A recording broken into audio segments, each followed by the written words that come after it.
할렐루야. 예배 분위기가 너무 경건하고 엄숙해가지고 시작할 때 유머 한마디 하지를 못하겠어요. 너무 웅장한 예배를 좀 드리고 있어서 그냥 저절로 은혜가 좀 됩니다. 축하드립니다. 61주년. 참 뜻깊죠. 제가 볼 때는 그 어느 해보다도 오늘이 제일 기쁘고 은혜가 풍성한 날이 아니겠는가, 그런 생각을 해봐요. 사실 아실 분들은 다 아시겠습니다만 우리 영광교회가 그동안 많이 어려웠잖아요. 구체적으로 다 언급 안 해도 아실 분 다 아시니까. 또 회장으로서 옆에서 지켜보면서 참 너무나 마음이 좀 아팠던 거지요. 여기 올라오기 직전에 우리 장로님 말씀 들어보니까 이제 법적인 문제는 다 마무리됐고 이제 마음을 추스리면서 이제 하나가 되면 이제 앞으로 좋은 일만 있겠다, 그런 말씀을 좀 드렸어요. 그렇게 될 줄로 믿습니다. 이제 좋은 일만 있을 거예요. 네, 그런 믿음을 갖고 오늘 은혜가 풍성한 그런 인직식이 되어지기를 바랍니다. 어떤 사람이 천국에 올라갔는데 베드로님에게 그랬대요. 베드로님, 우리 교회도 지금 이곳에 있나요? 그랬더니 베드로님이 그러면요, 당연히 있지요. 그런데 왜 매주 11시마다 이 지상에서는 계속 예배를 드려요? 그랬대요.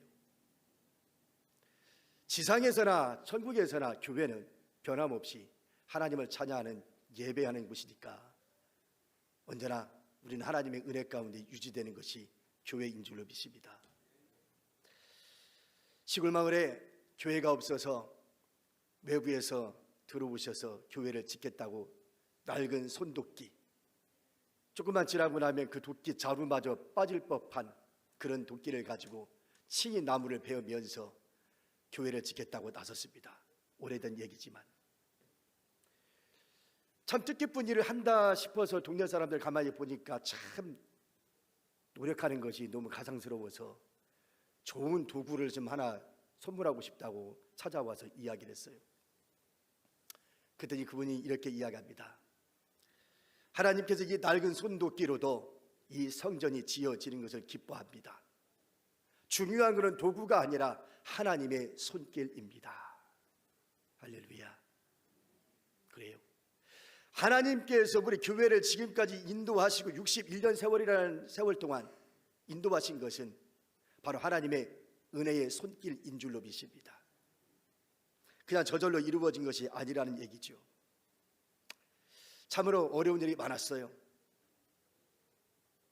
그럼에도 불구하고 61년 동안 그 많은 어려움 가운데서 오늘 이 자리에 있기까지 인도하신 것은 하나님의 특별한 사명이 있기 때문인 줄로 믿습니다. 교회에게는 주어진 사명이 있지요.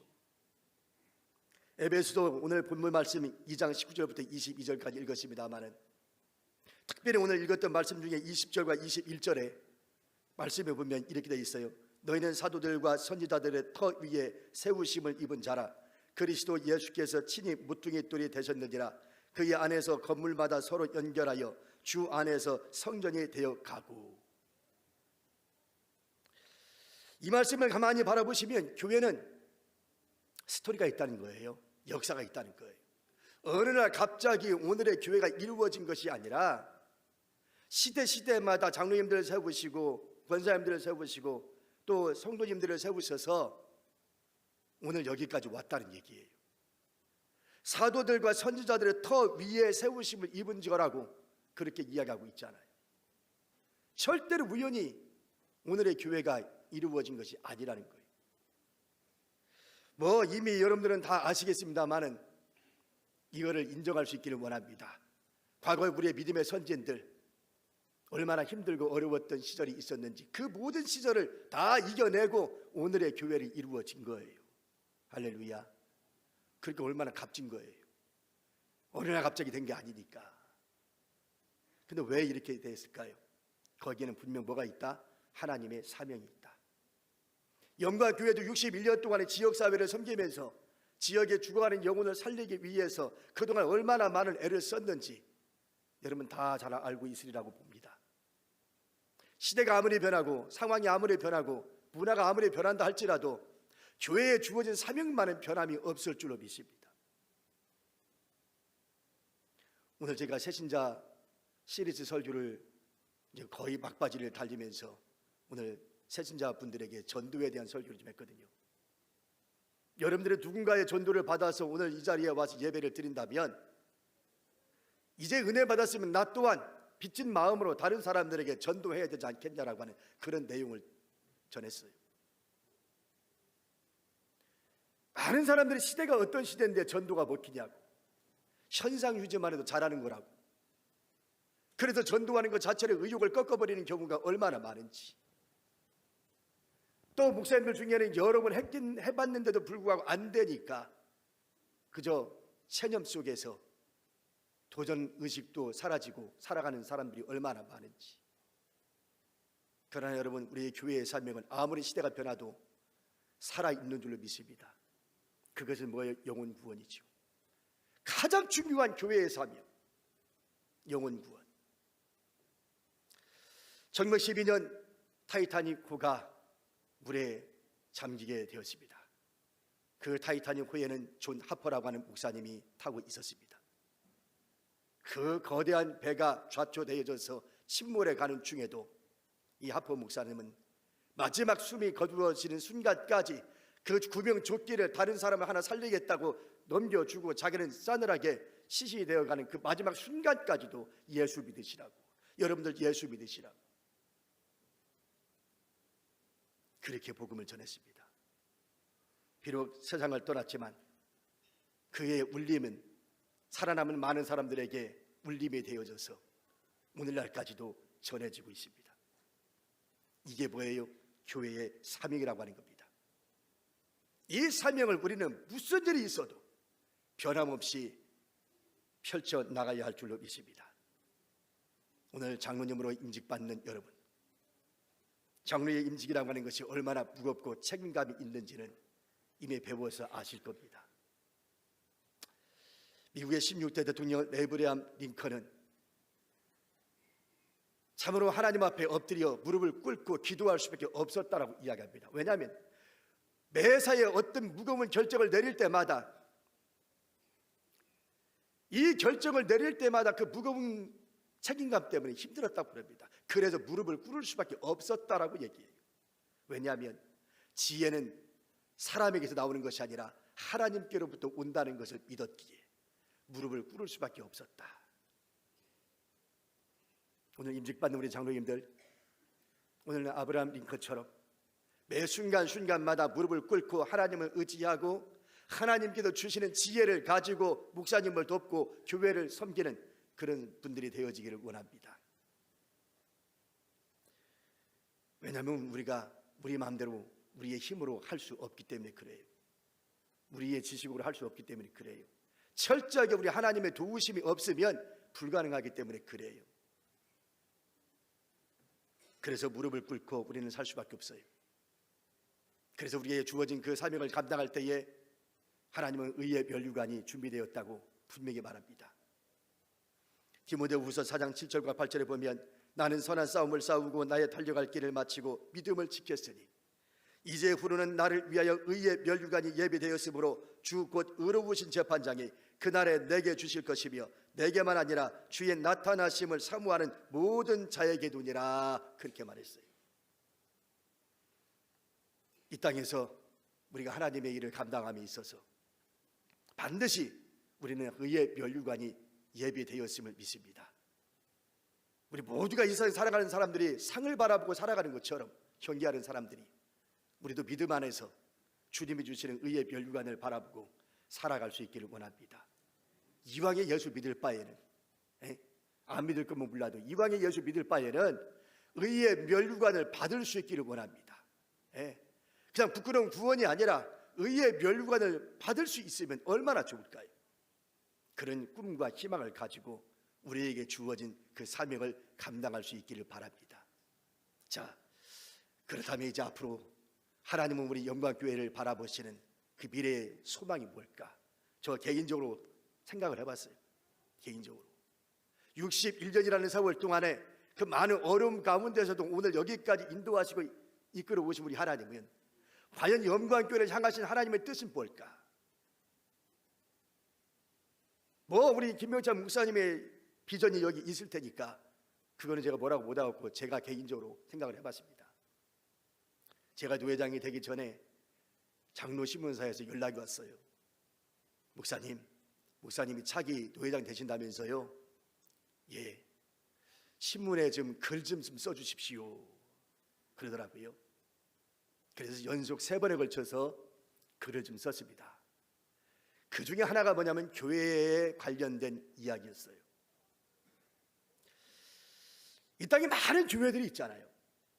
그 많은 교회들이 있는데 그 많은 교회들 가운데 분류를 해본다면 3가지로 한번 분류를 좀 해볼 수 있겠다, 저는 생각을 해본 겁니다. 이것도 제가 만든 게 아니라 글을 읽다 보니까 그런 게 있더라고요.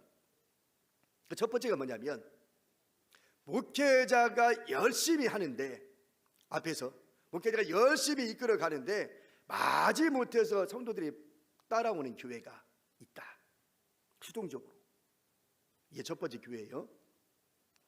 두 번째 교회는 어떤 교회냐, 목사님이 그냥 앞에서 앞장서서 열심히 하려고 그러는데 사사건건 반대하는 교회가 있어.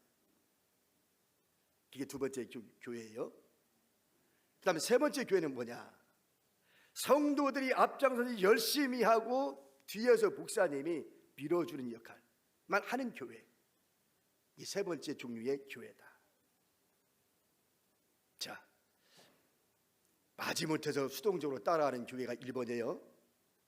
두 번째는 목사님은 열심히 하는데 사사건건 반대만 하는 교회가 있어요. 그게 2번이에요. 3번은 목사님이 뒤에서 도와주는 역할, 성도들이 앞장서서 열심히 일을 하고 뒤에서 목사님은 협력하고 도와주는 역할을 해주는 교회가 있어요. 이 셋 중에 가장 이상적인 교회가 있다면 뭘까요? 1, 2, 3번. 3번 딩동댕. 그렇죠? 물어뭐 하겠어요? 앞에서 열심히 일을 하고 그냥 어쩔 수 없이 따라오는 교회라고 생각해 보세요. 얼마나 힘들겠어요? 앞에서 목사님 열심히 하는데 따라오려면 확실하게 따라오든지, 이건 뭐 어거지로 따라오는 것 같고 막 수동적으로 따라오고 얼마나 힘들겠어요? 또 열심히 하는데 사사건 반대 말이야. 모처럼 말해 목사님이 생각하고 기도 많이 해서 뭐를 내놨는데 사사건 반대만 하고 있어. 얼마나 힘들겠어요? 목회가 제대로 되겠어요? 그 교회가 온전하게 서겠어요? 제일 아름답고 이상적인 교회는 교인들이 자발적으로 열심히 하고 뒤에서 목사님이 도와주고 협력하고 더 열심히 할 수 있도록 해주는 그런 교회가 가장 아름다운 교회가 되지 않을까. 나는 이 영광교회가 이 세 번째 교회가 된 줄로 믿습니다. 암이 작은 거 보니까 아닌 것 같으네. 세 번째 교회인 줄로 믿습니다. 이왕에 아멘 하려면 크게 하시지. 근데 우리 교회는 아멘 소리 크거든요. 아멘. 제가 우리 영광교회를 여러 번 와봤잖아요. 오늘이 처음이 아니란 말이에요. 작년에도 한번 와봤죠. 내 새벽에 와서 설교 한번 했는데, 사적으로도 우리 목사님 내가 개인적으로 잘 알기 때문에 여러 번 왔단 말이에요. 그때마다 우리 장로님들 만나서 얘기 들어보면 우리 김명찬 목사님 얼마나 칭찬하는지 몰라. 목사로서 어떤 때는 부럽다.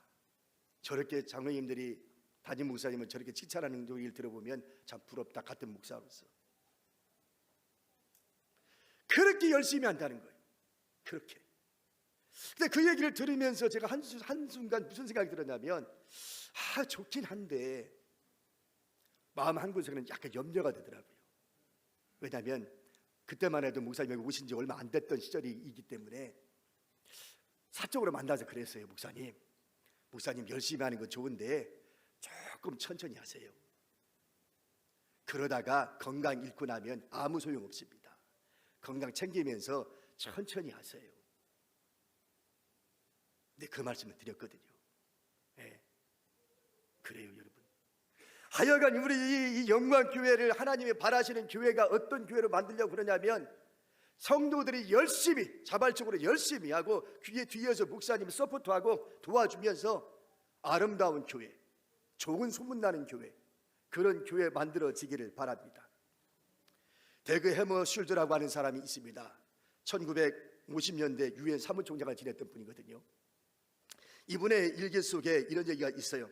나는 스스로의 힘으로 이 길을 걷지 않았습니다. 나는 그분의 인도하심을 따랐습니다.